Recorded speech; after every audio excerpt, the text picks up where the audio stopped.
Hello, boys and girls. This is your Peter Pan storyteller. When you hear this sound, turn the page. Now let's begin our story on the title page. The Flintstones Zoo Adventure. Story by Horace J. Elias, a Peter Pan narrated book and record. Fred Flintstone was not happy. Where are they? Wilma! Yes, dear. Said Wilma. Why are you making all this noise?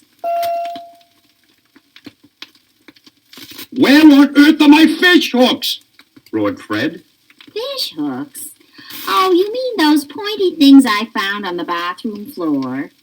That's right. Where are they? I'm going fishing. Oh, I threw them away. My goodness, a person could step on one of them and get an awfully sore foot.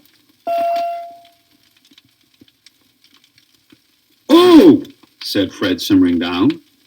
well, I've got some new ones. I'll use them.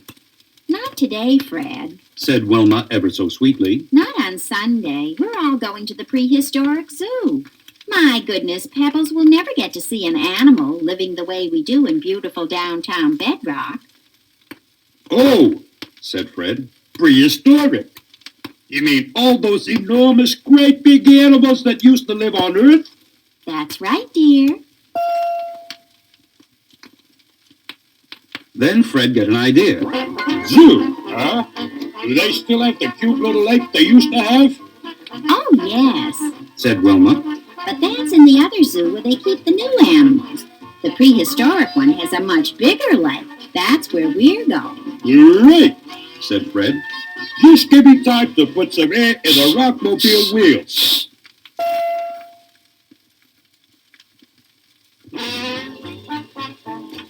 Fred hurried out back and threw his fishing line, fish hooks and bait in the trunk of the rockmobile. And off went Wilma, Fred, and Pebbles to the new zoo where they kept the old prehistoric animals.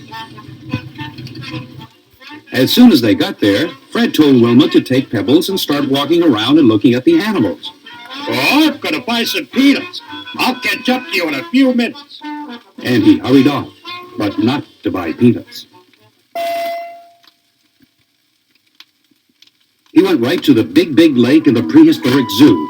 The first thing he saw was a sign that said, Brontosaurus, Pterodactyl, Tyrannosaurus Rex, beware. Fred looked all around the lake. He couldn't see a thing stirring. I guess they're all out to lunch. He said to himself, and he started to fish. Now, turn the record over, and we'll continue on the other side. About 1 minute went by, then there was a tremendous yank on the line. Yabba-dabba-doo! I got a big one! He yelled. And out of the lake came the biggest thing Fred had ever seen. As a matter of fact, it was the biggest living thing he or anybody else would ever see. It was called a brontosaurus, and it was about as big as 11 or 12 whales and 9 elephants, with a long neck and a small head. Each of its forelegs was as big around as an oak tree. Fred didn't know it, but he was very lucky, because this beast never ate anything except plants and vegetables. Wow! He hollered as he fell over backwards. Get me out of here! I wouldn't even make one good bite for this guy. Just then, something came sailing over the trees behind him. It had wings like a bat, a long neck and body like a plucked chicken, and claws like an eagle. And it was as big as a transatlantic jet plane. It was called a pterodactyl. Oh, brother! Yelled Fred. Now they're flying after me! I better head for the woods! Yay! What's that? That was the worst of all. It was a Tyrannosaurus Rex, and it was almost as big as the Brontosaurus. Only this one ate everything. Fred thought for sure he was finished, but he didn't know that the meal the Tyrannosaurus Rex liked best was a Brontosaurus. And sure enough, it ran right past Fred, and there was a terrible battle with those two giant beasts going after each other, roaring and bellowing.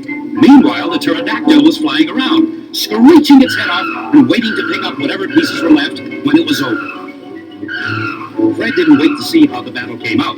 He tore back to the regular part of the zoo. Soon he found Wilma and Pebbles and raced home with them.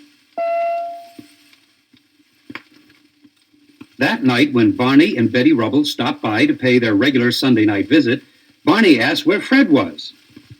Well, Said Wilma. we're not sure. We think he's under the bed. We keep hearing him hollering and carrying on about some kind of giant animals after him. I certainly didn't see anything like that. Did you, Pebbles? Pebbles said what she always said. Da-da, cuckoo. And what that meant this time was... I think my dad